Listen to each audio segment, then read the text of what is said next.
കനത്ത മഴ തുടരുന്നതിനിടയിൽ മണ്ണിടിച്ചിൽ ഭീഷണി ഉയർന്നതോടെ മറ്റത്തൂരിൽ 9 കുടുംബങ്ങളെ സുരക്ഷിത കേന്ദ്രങ്ങളിലേക്ക് മാറ്റി. 2 സ്ഥലങ്ങളിലായി തുറന്ന ദുരിതാശ്വാസ ക്യാമ്പുകളിലാണ് ഇപ്പോൾ കുടുംബങ്ങളെ താമസിപ്പിച്ചിരിക്കുന്നത്. കനത്ത മഴയെ തുടർന്ന് മണ്ണിടിച്ചിൽ സാധ്യത കണക്കിലെടുത്ത് മറ്റത്തൂർ പഞ്ചായത്തിൽ 9 കുടുംബങ്ങളെ ദുരിതാശ്വാസ ക്യാമ്പുകളിലേക്ക് മാറ്റി പാർപ്പിച്ചു. പഞ്ചായത്തിലെ 18-ാം വാർഡിലെ ഇത്തൂപ്പാടം മലയോട് ചേർന്ന പ്രദേശത്ത് താമസിക്കുന്ന 5 കുടുംബങ്ങളെയാണ് ആദ്യം സുരക്ഷിതമായി മാറ്റിയത്. ഇവരെ മറ്റത്തൂർ GLP സ്കൂളിൽ തുറന്ന ദുരിതാശ്വാസ ക്യാമ്പിലേക്കാണ് മാറ്റിയത്.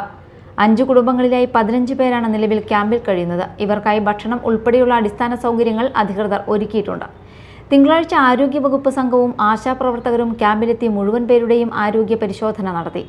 ഇതിനിടെ കാവനാട് പ്രദേശത്ത് നിന്ന് 4 കുടുംബങ്ങളെ കൂടി സുരക്ഷാ മുൻകരുതലിന്റെ ഭാഗമായി കാവനാട് ഗ്രാമമന്ദിരത്തിലേക്ക് മാറ്റി പാർപ്പിച്ചിട്ടുണ്ട്. ഇവരിൽ 14 പേരാണ് നിലവിൽ സുരക്ഷിത കേന്ദ്രത്തിൽ കഴിയുന്നത്. മഴ ശക്തമായി തുടരുന്ന സാഹചര്യത്തിൽ പ്രദേശത്ത് ജാഗ്രതാ നിർദ്ദേശം തുടരുകയാണ്. അധികൃതർ സ്ഥിതിഗതികൾ നിരീക്ഷിച്ചു വരികയാണ്. Media time, Kodakara.